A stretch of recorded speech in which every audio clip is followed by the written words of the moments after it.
Welcome to the first episode of the Becoming Podcast. My name is Justice. And I'm Talia. And we are the Hills. And we're so glad that you tuned in today. This is the very first episode. We believe this podcast is something that God put on our hearts.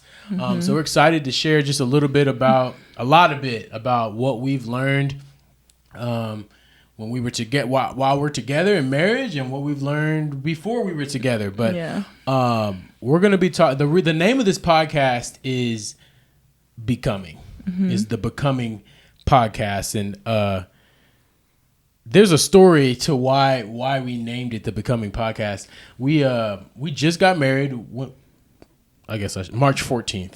Yes. Boy, do not play. You remember when we got married. Well, you know when people do that, I'd be like, you know when you got married. Yeah.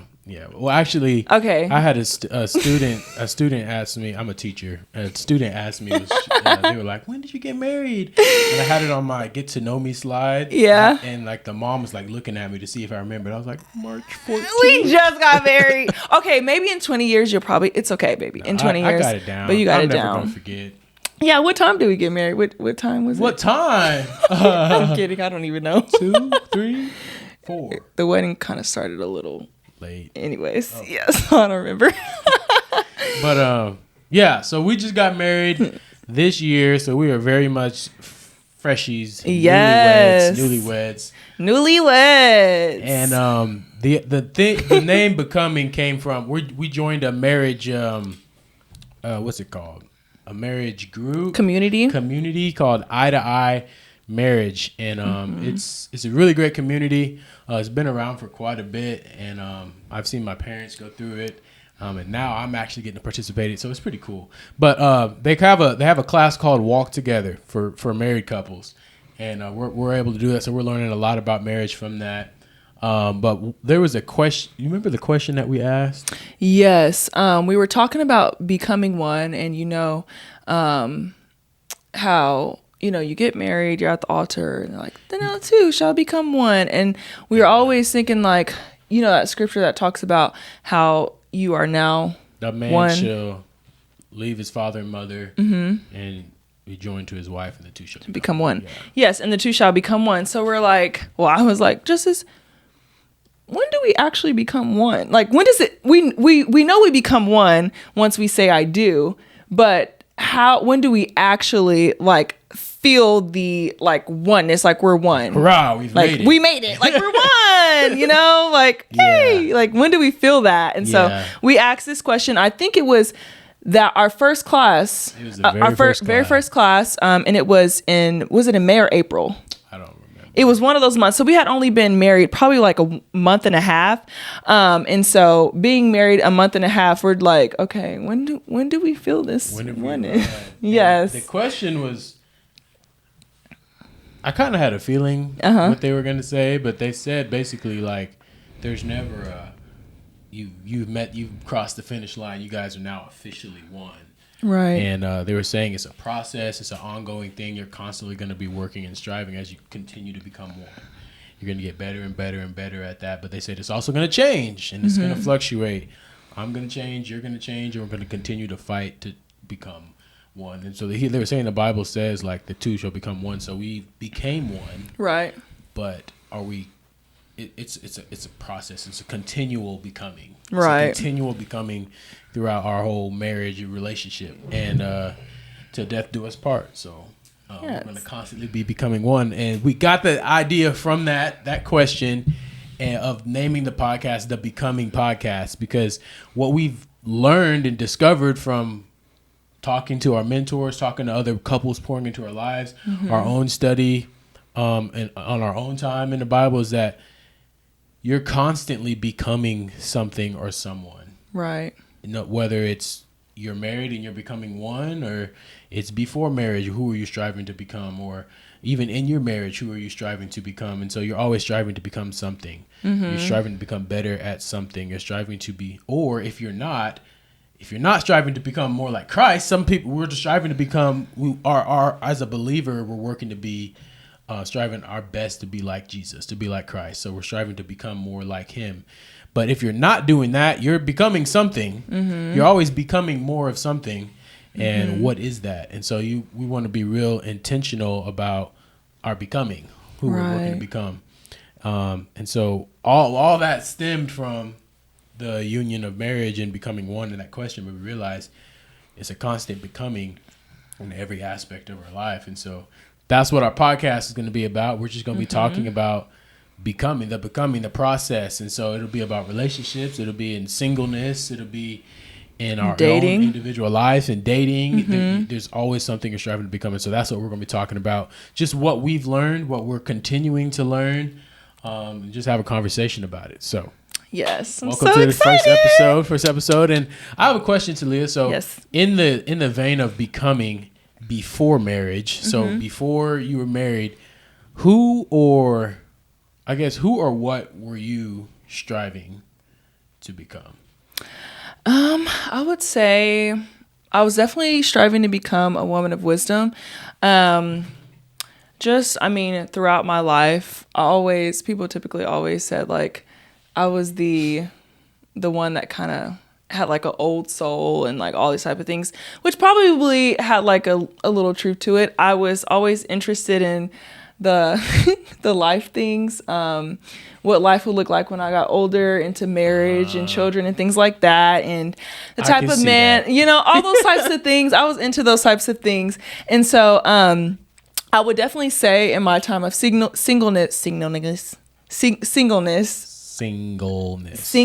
my single season, I was definitely striving to become a woman of wisdom. I was constantly, guys, when I say I was reading lots of the books, talking about dating, things to look for in a relationship.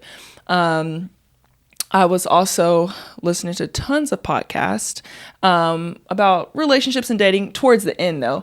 I used to listen to Tony Gaskins. He was like this guy. He's still alive. He discussed relationships, things to look for, things like that. Sarah Jakes Roberts, she had a podcast called Woman Evolve. And that was really, really big in 2018. I would listen to that every single week. And so there was just lots of different resources out there at the time to kind of, hear from different people's experiences and perspectives. I mean, they had successful marriages too. And so I was just very interested alongside of the Bible, of course. But just I was kind of in a place I had grew up, didn't necessarily have a man of God, as a, how do I say it? Like an example of a husband. And so not having that, and, that relationship with my parents, kind of having a little bit of dysfunctional in the home wasn't I didn't have a terrible, upbringing or anything like that. But, just not having that example. Yeah. I definitely found myself constantly searching for that example. So I was just very interested, very curious, trying to figure out what that would look like. So like I said, when I say I was reading the books, books people probably didn't read until they were like in their 20s or later 20s. I was reading when I was in high school. I was reading when I was in college. Like, the YouTube videos. I was watching tons of YouTube videos on relationships and things to look for and why you should wait for marriage and what to look for in a godly man, how to attract a godly man. Like, girl, I was listening to all the things. How to pray for your future husband, like all these things. And so, when I look back on it now, I'm like, okay, it was a great way to spend my time, I would say, in the single season. But I would definitely say my heart posture at that time it wasn't totally focused on just pursuing and seeking the Lord for who he was. I'm gonna be honest, I had a heart posture of my heart was seeking the Lord for a relationship because I had this idea of this man that I wanted to attract. You know what I'm saying? Like, a man of God. I wanted to attract a man of God, honestly. And so I knew, I don't have all of these things. I don't know all of these things. But I know the person that provides that, And so I found myself constantly, guys, like look into those resources to figure out how to become that for that, which is all fine. It's fine to strive and to become a woman of God. Just, to be prepared to become, for your future and your future family and things like that, and to grow in wisdom. It's great, but it's not great when that becomes an idol and you not necessarily really focusing on your individual growth and your own relationship with the Lord. You're so much focused on, how do I attract this man? Guys, when I say I had this journal, and I would literally, from the time I was in high school, I'm like, Lord, I just pray for that you just bring me this man. He look like this. This is what his type of personality is like. Lord, can he be a man that goes to church every Sunday? I don't have to beg him to do this, Lord. I constantly found myself in my prayer journal asking about relationships, a man, like, girl, like, in that time though, guys, honestly, like, if you think about it, like I kind of shared, so not having that relationship to kind of have an example of, I found myself constantly trying to seek that, but not necessarily seeking the Lord for who he was and who he is, but seeking him for what he can give me, That's huge. So you said it got to a point to where it's not necessarily bad of what you were doing. It was actually great, why you were pursuing what you were pursuing, but it got to the point to where you were idolizing that. Yes, I was idolizing that relationship. Dream, what you wanted, the dream relationship. Mm-hmm. You were idolizing that, and that became your core focus. Yes. Wow. Yes, it was my core focus. I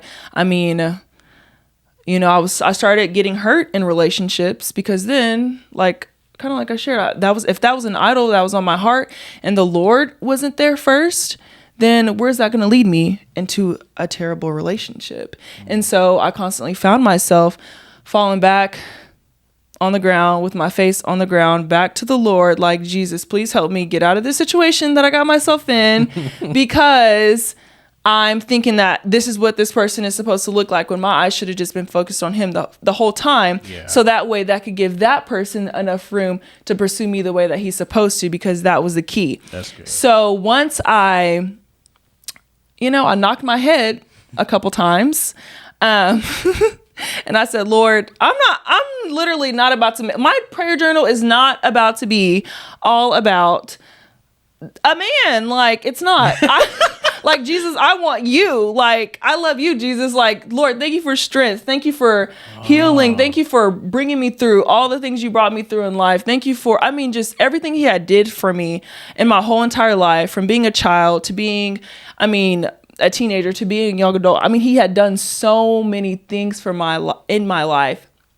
And for me to not have a heart of thankfulness, but a heart of, can you, that, he spoke to me, and that changed. So when that changed, I would definitely say that's when my husband pursued me, because then I was, my mind was so focused on, like, Lord, I need you. Lord, I need you. Lord, I need you. Lord, I want you. Lord, literally my prayer journal changed to, Lord, I want you. Lord, I just want to stay here in your presence. I just want to bask in your presence. Like, that's what it changed to. My prayers changed to it. It went from, Lord, can you bless me with this? Or, Lord, can I have this? To, and those things are great. It's, our Father wants to know our deepest desires. He wants to know the things that we want. But he also, he promises to give us the desires of our hearts.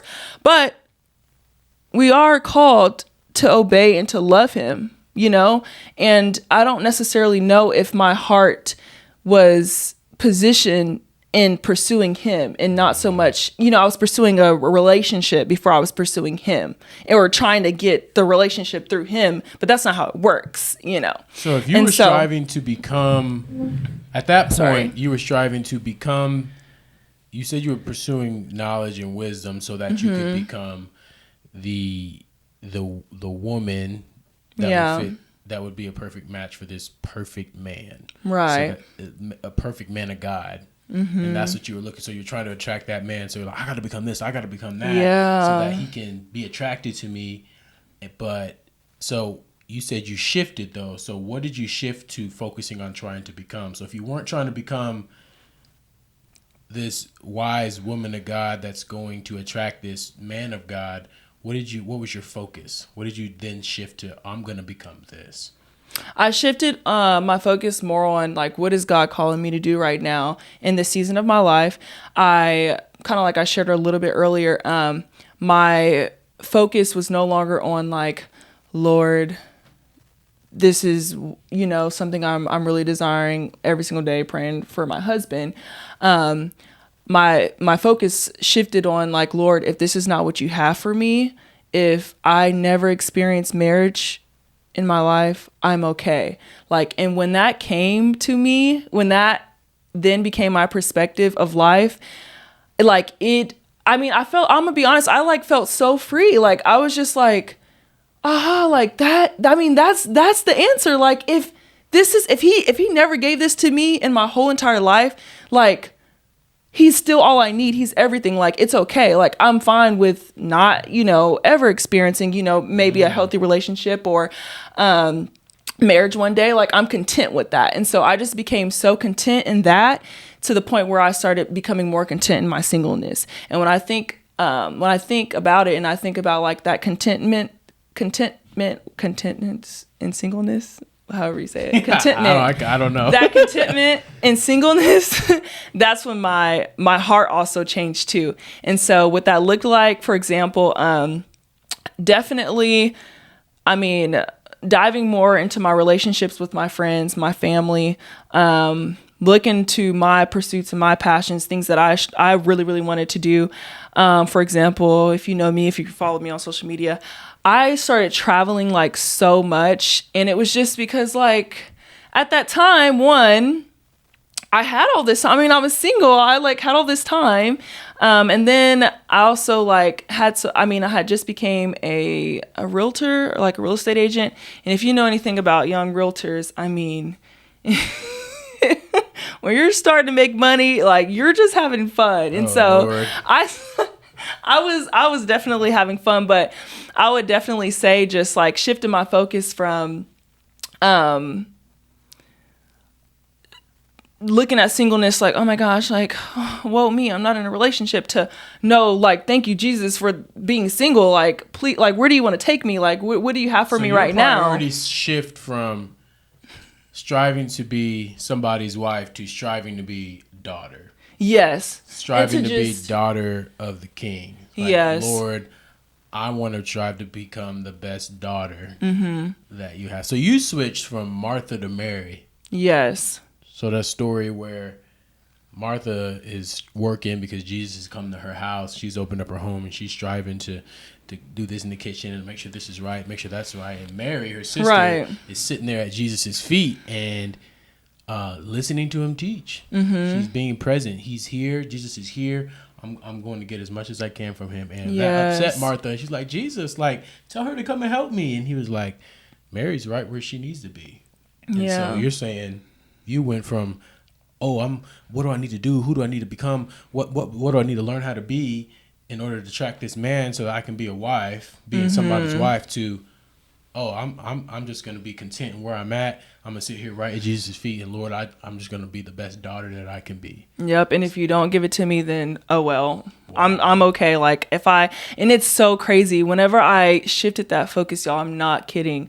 Like my whole entire life changed, because it's crazy how our culture today, if you just think about it, y'all, it idolizes relationships and marriage and all these things. And so you then think that, like, that's that I arrive, like that's when I've arrived in life, or that's when I've made it, or when I get this career, I've made it. When I get this relationship or this man, like, I made it. But I realized that whenever I chose Jesus, like, that's when I made it, and when I chose to pursue him every single day, waking up, like, in my word, praying before work, throughout my day, going to him for every single thing, that's when I realized I made it, because then I had peace in my heart. And it was honestly one of the most freeing things in my whole entire life, because I no longer was focused on all those things. And I was no longer bumping my head, because I was content in being a single girl. So single girl. That was a great time. Being a daughter of the King. That is awesome. Yes, it was a great time. It was honestly beautiful. And I went from, this is so funny. I went from sitting in a restaurant like, oh my gosh, like, no, nobody's going to take me out. I've never been on, no guy's taking me out to eat or anything like that, to I'm literally planning after practice, basketball practice. I'm like, well, I'm about to go out to eat at this restaurant, take myself out to eat here. And I would literally just go out to eat and just chill by myself, think my thoughts. Sometimes I would journal a little bit. And it was just great. It was just like, I honestly felt the contentment because I wasn't worried about what anybody was thinking about me. I had so much peace.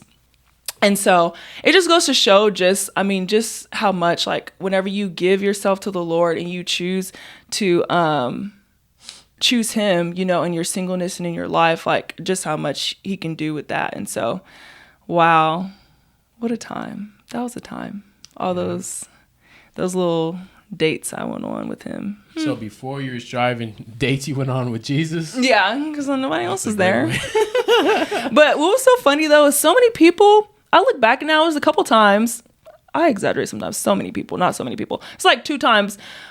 The waiter will come back and be like, oh, someone paid for your meal today. You're good. Someone paid for, I'm like, guys, like, so that was interesting. But that was definitely a blessing as well. In those times in college. Wow. Yeah. So that was single to Leah. Yeah. That's who you were striving to become at first. And then you realize, oh, I need to become a daughter. Yes. Or a disciple. I need to strive to become more like Christ. Yes. And that's how you did that. But now you're married. Mm-hmm. Does that change? Does, like... You're striving to become this one thing, and now you've focused on God and being a daughter, and he's granted your heart's desire, and you're married. We talked about how becoming is a constant thing, even in marriage, so you're constantly still striving to become a daughter, obviously. It doesn't change the fact that you're married to me now. It doesn't change the fact that you're his. It's not like you're not his daughter anymore. Right. So, like, when a girl gets married, like, yeah, her father gives her away, but he's still her daughter. It's not like Jesus or God is giving you away to me. Yeah. Oh, Lord, no, I'm not worthy of that. But right. Now we're doing this. We're not single. We're doing this together. So now what does becoming one look like? So in marriage, we talk about how it's something that's continuing. It's something that's constantly going. We've never like fully like, whoa, we made it. Yeah. What does that look like for you in our marriage? For me, I would definitely say right now, it just looks like me still being a daughter first, then, being a wife. But through being a daughter, I've definitely just experienced so much like of his love through spending time with him, praying for not only my life and all the things, but our future and you as well. And just continuing to allow him to grow me and growing myself. So then that way I'm able to give, pour into you. I noticed that the times kind of early on when you're like in that honeymoon season and you're just thinking like, oh my gosh, this is like, da, da, da. And you're doing all these things. Your mind is so focused on like me. You know what I'm saying? And you can't necessarily like do that when it's time to give what he's poured into you onto your spouse. And so just through spending time with him first, and then also through allowing godly counsel to pour into me, I would definitely say are 2 of the top things like currently in this season of being married. only 4 months has definitely been a part of striving to become one on a more, self, like an individual aspect, like, growing in my individual self to be able to, also give out to others, to family, to women that I'm mentoring, like things like that. I can't necessarily do that without being his daughter first. And so really grateful for that. And then also I would say another part of becoming of becoming one. Why are you smiling at me? I'm just looking at you. Justice, you know why you're smiling. Well, the thing with becoming is in marriage, I think there's like the in-depth part of it, and then there's just like the regular. I don't even want to say regular because obviously, like before I got married, like I had always desired to be a husband and to be a father. Being a father was like my driving. Like I want to be a father. Right. I want to have kids of my own because I really my dad's my superhero. And just how I look up to him and how him and my mom raised. There's 6 of us and how they raised us, the environment they did, and how they taught us.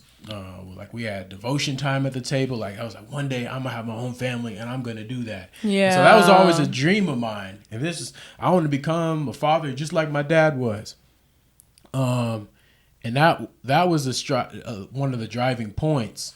And then as I started to get older and then started getting into relationships and stuff like that, I realized my whole point and my whole reason for getting married was not necessarily the right reason why. And so I could definitely say I was not ready because I didn't have the why, like why I'm getting married. And like marriage, not only it's the only relationship that is a representation of the relationship between Christ and the church. Like marriage is God created marriage and he designed it to give him glory. So that's the point of marriage, is to give God glory. Right. And my reasoning for wanting to get married was a bunch of selfish reasons. What were your reasons? And so, well, I realized 1, I wanted companionship.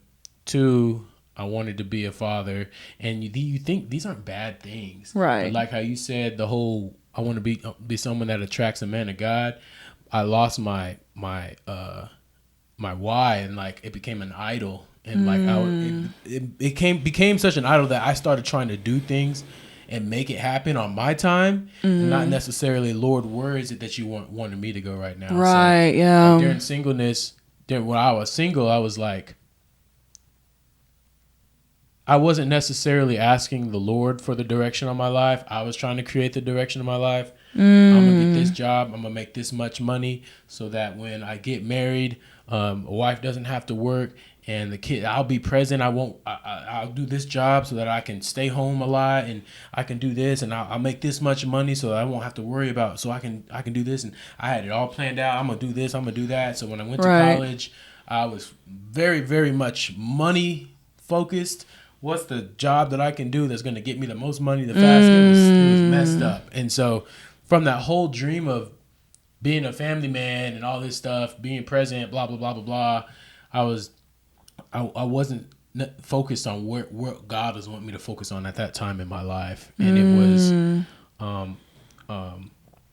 it was there's definitely people in my life that He was wanting me to connect with for my benefit, and then also for others' benefit, and it was getting pushed to the side because I was chasing my own dreams, Right. and relationships fell apart because of that mindset, trying to rush certain relationships and trying to rush things. And by doing that on my own, trying to do it on my own, everything started falling apart. And like you said, it wasn't until I focused, I took that as an idol, like, Lord, I'm done chasing things and trying to do things on my own timing. I'm going to focus on your timing. What is it that you want me to do now? And I started to do those things. Yeah. I started and a lot of those were ministry things, and I started leaning into that, switched my whole major to something I didn't think I was ever going to do. And now that major has been a part of everything I've done after college. That's been for the kingdom, which is crazy. And so when my focus shift and I focused on God's desire and God's kingdom and the way that I can best impact that, then He gave me the desire of my heart, and you came along. And yes, that's so crazy. Everything that I desired, everything I desired, God, it's like He says He knows the desires of our heart, but we have to commit our plans to Him. And once I did that, I committed my plans to Him and strived to focus on that. Then He brought me somebody who also, she had her desires and my desires were similar, and the path and direction he had us on were similar. And so now I think now becoming one in marriage, those two paths are now joining. So we still have the things that God was striving for us to do individually, so we're supporting each other in that. Right. And now there's also a mission that we're working on together as a married couple, and all of those things. So we're giving God glory in our singleness, and now together we're giving God glory in our marriage, and like he gets glory no matter what. And so like the whole deal with like becoming, so now we're working on becoming one. And so what would you say, what does that look like, you know, right now being married? What does that look like for you, becoming one in marriage? So like I was saying earlier, there's the real in-depth spiritual part of it, and then there's the sharing the bed and sharing the bathroom. What has that been like? Tell us, Justice. We want to know. Like I didn't know. I was like, oh, this is great. This is a girl that I love. Like it's gonna be awesome. This is gonna be amazing. And don't get me wrong, it is, and it is. But Justice, I can't. I did not realize. What did you not realize? If y'all don't know, she is 6'2", 6'1" ish. Yeah, 6. Sometimes the doctor says I'm 6'1". Sometimes they say I'm like 6'1" and a half. I'm used to being in a full size bed by myself, enjoying it. Now we get under there. She roll over one time. My toes are exposed. I'm cold. And it's just little things like that. We're learning how not only to live together. Yeah. But we're learning how to continue to serve together. We're learning to know each other's love languages, what each other don't like, what each other do like, what I'm going to have to sacrifice. What I have to sacrifice. For you and prefer you. All of that is just a process and what I've been told is that it's gonna change, and I'm gonna have to learn Talia all over again. So I'm learning you. I'm learning what that means doing this together, and so it's not easy. They say marriage is hard, and I was like, I know now. I understand. Like, oh yeah, marriage is hard, and becoming one and staying on that course of becoming one is not easy. Unfortunately, there's a lot of people that the I don't know, the rigor. It's not easy. It's difficult to continue to strive to become one and choosing to love each other. Like sometimes that love feeling is not what you feel. And see, that's what I used to think. I thought like when you become one, you feel you feel Louie and gooey all day. Like I was like, we've been married for about a month and a half. I thought I'm supposed to feel la every single day, like, cause it's the honeymoon phase. But like, no, that's not one. I mean, it was there. It was there. But oneness is like dying to self. Like that's actually what it is. So you said oneness is dying to self. That's a part of it, yes. I definitely realized that really fast. Because, I mean, like I said, guys, I mean, I was in a state of, when you're in singleness, you become content. You're so much content in being by yourself and doing things yourself that you're doing things your way. You know what I'm saying? And so there's definitely a process when you first get married. And if you're like us, you know, you wait until marriage. And you're living together for the first time, and you're sleeping together for the first time. All these things. Oh my gosh! It's just like I like it's it cold. A whole new I like life. It cold. Like, she likes it hot. Like I put it at 68. She wants it at what? 75. Justice. And so it's just, you know, compromising, figuring out what it is that works best for one another. But then also sometimes it's just really saying, you know what? Forget what I feel. Forget what I think. It's about you. I love you so much. Like. That's how, I mean, and honestly, guys, for me, something that has changed my perspective, I would definitely say is like, what honors God? Like, what can I do to please him? So then that way, like, my husband also feels, you know, please, like, what does God say about this? How can this please him? And when I shifted my focus on that, then I literally realized that, oh my gosh, I unlocked the door. Like all I have to do is just keep my eyes again, focus on the Lord, not focused on so much what he, you know, wants and needs and things like that. But how can I honor the Lord and serve the Lord through my marriage? And and once I figured that out, I was like, oh, this is one. How you put that. oneness is dying to self. And he says the two shall be one, so it's two whole people becoming one. And I think a lot of people see marriage as like 50-50, and it's really like 100-100. My dad always told me, it is he not said become 50, the best before marriage. He was like, as I was telling him I was interested and wanted to pursue you, he said, Justice, you need to become the best version of Justice Hill as you can before you get married. And what that is just striving to be the best son of God, striving to be the best disciple. And well, like one of the commandments that the Bible gives for the husband is to I think it's to wash her with the water of the word. And so knowing my scripture, praying together, and that, like, needing to be the spiritual leader, that's something that I could say now that I'm currently working on, is trying to making sure that prayer is a priority in our relationship, making sure God's the center of it, that I do speak scripture over you, pray scripture over you, as we study scripture together, and like doing that, it's kind of like, as we're becoming the one, that's the glue, and doing that. And so there's so many different things you could talk about, and that's why our podcast is called the Becoming Podcast. So there's just so many things you can work on becoming. There's so many things we are working on becoming, and as we learn these things from other people, as we learn them from God, as we learn them from our word, we're going to be on here just talking about our process of becoming. Whether that's marriage, whether that's what we in singleness, whether that's while we were dating. So there's a dating stage, there was an engagement stage, there was marriage stage, and so now we're through those other two, and now we're just now walking into this and learning. So we'll just be on here sharing what we've learned as we're striving to become.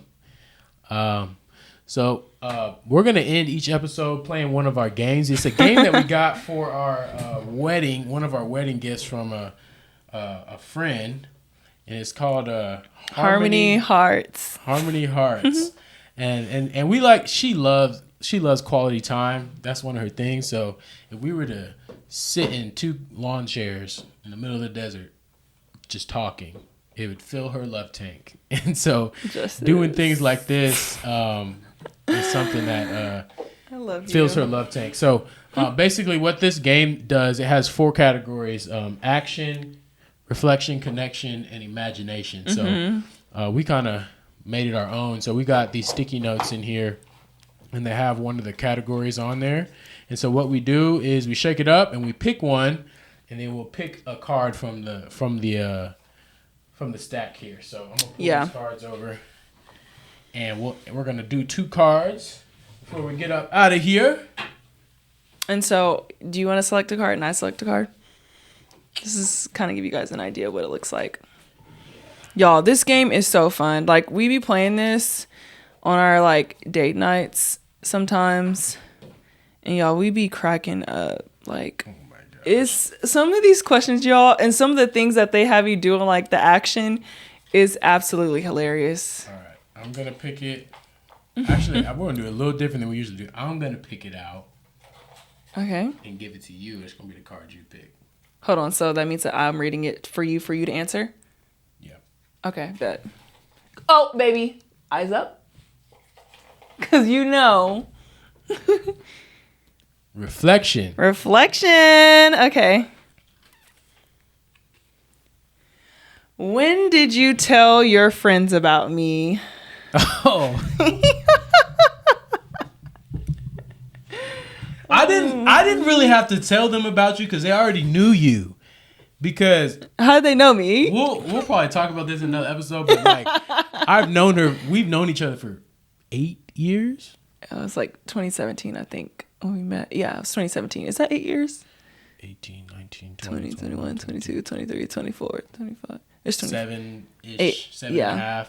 And so it was kind of like, we'll get into the details of it, but I took her to her senior prom.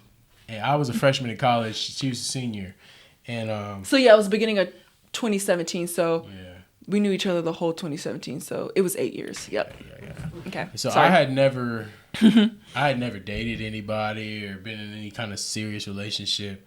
So everybody see me with this beautiful young lady, and they're all like they're all like, okay, Justice, like, Justice, who is this? Who is this? Who is this? Like, oh, it's just a girl I'm taking to prom. And so we became friends at that point, and we stayed in touch kind of through like Snapchat and stuff throughout that span of time. Justice. But you were on my Snapchat. We'll get into that another episode. We'll get into that another episode.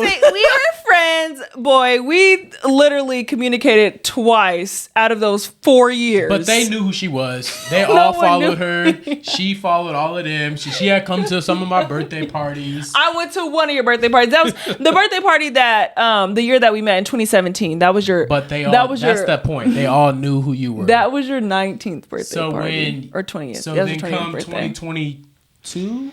Yeah, 2022. She came to a Bible study for young adults that had started. Yes, so that's true. Everyone there already know who you was. And then when they noticed that we started talking, they were like, oh. One of my best friend was like, he was like, bro, I told you to shoot your shot way back then, and you didn't listen. Who was that? Stevie, my best friend from Iowa. He was like, well, I've been told you to do that. And so I didn't necessarily have to tell them about you. They already knew, and they were like, finally. Oh, wow. That's crazy. Your turn. Interesting. I like this game. That's why I like this game. Oh, baby. I didn't put reflection back in here. Oh. I gotta look up. Oh, baby. You do this one and then you read it for me. Remember, I just did this one? No, I picked it. You pick it and give it to me and I'll read it. Oh, you picked it? Yes. Oh, yeah. Guys, sorry, my memory. Come on. 5, 4, 3, 2, 1. Connection. You were looking. No, she baby, loves the I did connection not. card. They can see I didn't look. What is your favorite inside joke that we share? I don't think. Do we have any inside jokes? I don't know. We'll do another one. We'll do another one. What makes you feel confident? What makes me feel confident? I would definitely say when my hair is done. That's a physical one. Physical one, guys. Yes. When my hair is done, I'll be feeling like that girl. When my hair's not done. I love your natural hair. Thank you, baby. I love that you love my natural hair. I love my natural hair too. I like weave too. I like my weave. I'm sorry, guys. But I do, like, when my hair is done, like, I feel like a new girl. Like, that I'm girl, just, No, but seriously, guys, this is, I know, guys, I'm not trying to make it all spiritual and all this stuff. But no, seriously, though, I feel like I had a whole period of a little bit of struggling through my confidence. And this is just being honest. This is something I feel like the Lord really wants me to share. I really believed that if I did not have my hair done, like my nails done, and like all my lashes and all the types of things, that like I didn't feel my best self. Like, and I truly believe that like a part of my identity with, the material, those are material things. My identity was totally found in that, just from, having all those things since I was like in middle school. And so I went through a season, guys, and this is a time of growth. One time in college, it was during basketball season, and I went 2 months without wearing any weave because I felt God tell me, like, girl, you literally don't even know who you are without your weave. Dang. And so, yeah, but all that to say, I still will say, like, when my hair is done, even if it's my natural hair and my natural hairstyles, it makes me feel like more confident. But when my hair is all over the place, it's a mess. Yeah, it makes you feel confident. Yeah, but confidence is definitely, guys, it should never be found just in materialistic things. I definitely feel like knowing who you are and who God says you are and understanding that you are loved. Ooh, and then those sticky notes that I used to put on my mirror when I was in college, y'all, that helped me a lot because I was struggling really bad with my confidence. All right. So that was the connection card. Since we don't have a favorite inside joke, but she makes us do like 500 of these cards. Can we do time. one more, baby, please? We don't have time. But we're gonna do this at every episode. One more? Okay, we're gonna do fine. it on every episode. See, this is guys. this is I what love deal this with. game because you know how like Be up to 2 I'm in the that type morning. that likes to like ask a million. Y'all, I'll be asking him. I think I ran out of questions, but I typically ask him a lot of questions all the time. He'd be like, "Bree, what? Like, what did you just ask me?" But I love this game because it gives you the opportunity to ask deeper questions that you wouldn't necessarily just think to ask. I mean, there's lots of questions that we haven't even gotten to, but really love this game. If you guys are interested, it's called Harmony Hearts, and it's on Amazon. All right. I don't know how much it costs, but yeah. Our episode for today. We're gonna be releasing one every week, so Yes. if you haven't tuned in, go ahead and do that so you guys can be locked in for the next one. But thank you for listening to the end of this one, and we will see you guys next time. We are out.